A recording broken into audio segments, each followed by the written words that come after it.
देश में इन दिनों जातिगत जनगणना को लेकर बवाल मचा हुआ है। तमाम विपक्षी दल केंद्र सरकार पर दबाव बनाने की कोशिश में हैं कि 2021 में होने वाली जनगणना में जातिगत आधार भी शामिल किया जाए। इसको लेकर यूपी और बिहार जैसे राज्यों के क्षेत्रीय दल अधिक माहौल बना रहे हैं। कुछ दल तो ऐसे भी हैं जो केंद्र सरकार में भागीदार भी हैं, लेकिन अपनी क्षेत्रीय राजनीति को बचाने के लिए वो इस मुद्दे पर अड़े हुए हैं। लालू प्रसाद यादव की आरजेडी, नीतीश कुमार की जेडीयू और यूपी में अखिलेश यादव की समाजवादी पार्टी इस मुद्दे पर अपनी राय दे चुकी है। वहीं इसमें एक तथ्य और भी जान लीजिए कि आज सत्ता में रहते भाजपा भले ही इसे अनसुना कर रही हो, लेकिन 2010 में विपक्ष में रहते हुए भाजपा ने इस तरह की जनगणना की मांग कांग्रेस से की थी। भाजपा में ओबीसी नेता रहे गोपीनाथ मुंडे का लोकसभा में दिया गया बयान आपको यूट्यूब पर मिल जाएगा, जिसमें उन्होंने जातिगत आधार पर जनगणना कराने का समर्थन किया था। इस वीडियो में हम आपको बताएंगे कि जातिगत जनगणना कराने से आखिर किसको फायदा होगा और किसको नुकसान होगा। लेकिन ये जानने से पहले आपको ये बताना जरूरी है कि क्या देश में कभी इस तरह की जनगणना हुई है? तो इस सवाल का जवाब है जी हाँ, हुई है। शुरुआत करते हैं 1931 से। उस वक्त देश में अंग्रेजों का शासन था। उस दौरान भारत में जनगणना जाति के आधार पर हुई थी, जिसमें पता चला था कि देश में ओबीसी की संख्या सबसे ज्यादा है, जो कि 52% थी। उसके बाद 1941 में भी हुई जनगणना के जातिगत आंकड़े सामने नहीं आए। 1951 तक देश आजाद हो चुका था। देश के गृह मंत्री बने थे सरदार वल्लभ भाई पटेल।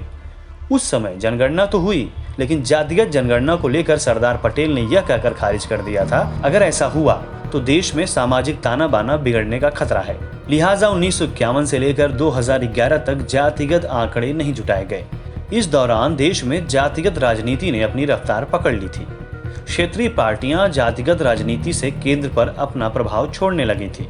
ऐसे में केंद्र सरकार पर जब साल 2011 में विपक्ष के साथ उसके सहयोगियों ने दबाव बनाया, जिसमें शरद पवार, लालू यादव और मुलायम सिंह यादव जैसे लोग शामिल थे, तो उनके दबाव में कांग्रेस सरकार ने जातिगत जनगणना तो करवाई, लेकिन उसके आंकड़े जारी नहीं किए गए। इसको लेकर कहा जाता है कि इन आंकड़ों में खामियां थी, इसलिए इन आंकड़ों को सार्वजनिक नहीं किया गया। अब 2011 के बाद जनगणना 2021 में होनी है। वैसे इसका काम तो फरवरी में होता है, लेकिन कोरोना की वजह से इसे शुरू नहीं किया जा सका है। ऐसे में इसकी शुरुआत से पहले ही तमाम दल जातिगत जनगणना की मांग कर रहे हैं। अब सवाल उठता है कि आखिर जातीय जनगणना से फायदा क्या होगा और नुकसान क्या होगा। तो मान लीजिए सरकार मान जाती है और जातिगत जनगणना हो जाती है, तो अब तक की जानकारी में जो आंकड़े देश में हैं, उनमें बदलाव होने की संभावना है। जैसे मानिए कि 1931 के आंकड़ों के आधार पर ओबीसी की आबादी 52% मानी जाती है। ऐसे में अगर वो 2021 में घटकर 40% रह जाती है, तो हो सकता है कि राजनीतिक पार्टियों के ओबीसी नेता आवाज उठाएं और आंकड़ों पर सवाल खड़े कर दें। इस स्थिति में बवाल तय है। इसके अलावा ये मान लीजिए कि ओबीसी का प्रतिशत 52 से बढ़कर अगर 60 हो गया, तो यही नेता ओबीसी को मिलने वाले आरक्षण की सीमा को बढ़ाने की मांग करने लगेंगे। उस स्थिति में भी बवाल होना तय है। बता दें कि आदिवासियों और दलितों के आकलन में फेरबदल तो नहीं होगा, क्योंकि वो हर जनगणना में गिने जाते हैं। ऐसे में जातिगत जनगणना में प्रतिशत में बढ़ने घटने की गुंजाइश अपर कास्ट और ओबीसी के लिए ही है। ऐसे में देश में राजनीतिक उथल पुथल होना तय है। एक बात और गौर करने लायक है, अभी तक जो आंकड़े सार्वजनिक हैं, उनको लेकर सिर्फ दावे होते हैं, जिसको चुनौती दी जा सकती है, क्योंकि ये आंकड़े 1931 के हैं।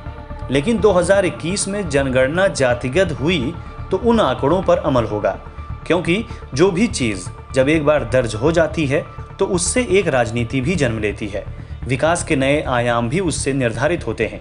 इस वजह से कोई भी सरकार उस पर बहुत सोच समझकर ही काम करती है।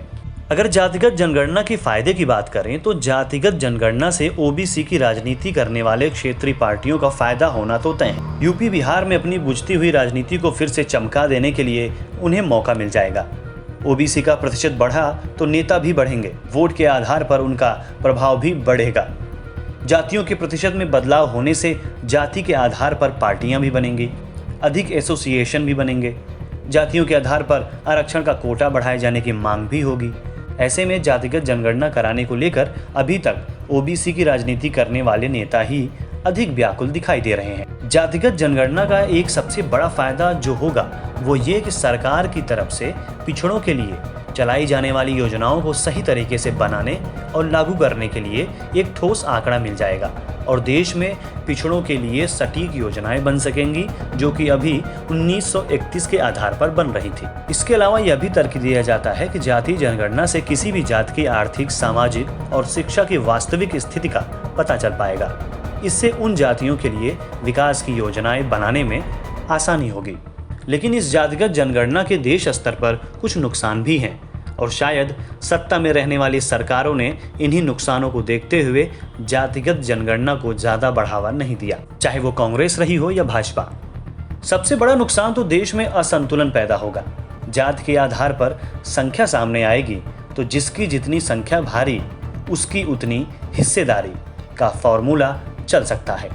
कहा जाता है कि अगर संख्या एक बार पता चल जाए और उस हिसाब से हिस्सेदारी दी जाने लगे तो फिर जिनकी संख्या कम होगी उनका क्या होगा, उनके बारे में कौन सोचेगा, वो हाशिए पर न चले जाएं। इसके अलावा ओबीसी और दलितों में ही बहुत सारी छोटी छोटी जातियां ऐसी हैं जो लाभ से वंचित रह जाएंगी, उनका ध्यान कौन रखेगा। जातिगत जनगणना में ओबीसी में आने वाली जातियों में भी अलगाव पैदा हो सकता है, मतभेद आ सकते हैं, क्योंकि जिस जात की संख्या अधिक होगी वो मांग कर सकती है कि ओबीसी के तहत मिल रहे 27% के आरक्षण में भी उनके लिए अलग से कोटा हो, क्योंकि उनके जात की संख्या अधिक है, इसलिए उन्हें 27% के अंदर ही 5% या 8% आरक्षण मिले। ऐसे में ओबीसी में जिस जात की संख्या कम होगी वो तो घाटे में चली जाएगी। गौरतलब है कि इस स्थिति में ओबीसी जातियों में ही आपस में तनाव बढ़ेगा। एक दूसरा डर यह भी है कि ओबीसी की लिस्ट केंद्र की अलग है और कुछ राज्यों में अलग लिस्ट है। कुछ जातियां ऐसी हैं कि जिनकी राज्यों में गिनती ओबीसी में होती है, लेकिन केंद्र की लिस्ट में उनकी गिनती ओबीसी में नहीं होती। जैसे बिहार में बनिया ओबीसी हैं, लेकिन उत्तर प्रदेश में वो अपर कास्ट में आते हैं। वैसे ही जाटों का हाल है। हरियाणा, राजस्थान और पश्चिमी उत्तर प्रदेश के जाटों पर भी ओबीसी लिस्ट अलग है। ऐसे में जातिगत जनगणना हुई तो आगे और बवाल बढ़ सकता है। केंद्र की सरकारों को एक डर इसका भी सता रहा है, क्योंकि आरक्षण का लाभ लेने के लिए ओबीसी में शामिल होने की होड़ लगी हुई है। देश में जातिगत जनगणना का एक सबसे बुरा प्रभाव जनसंख्या के संतुलन पर हो सकता है।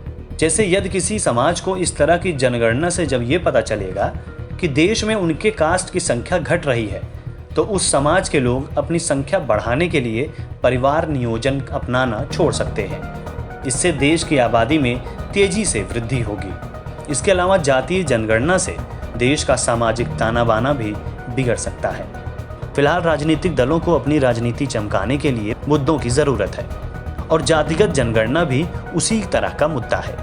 इस वीडियो में हमने आपको बताया कि जातिगत जनगणना से क्या फायदे होंगे और क्या नुकसान। ऐसे में अब आप हमें कमेंट बॉक्स में बताएं कि जातिगत जनगणना होनी चाहिए या नहीं।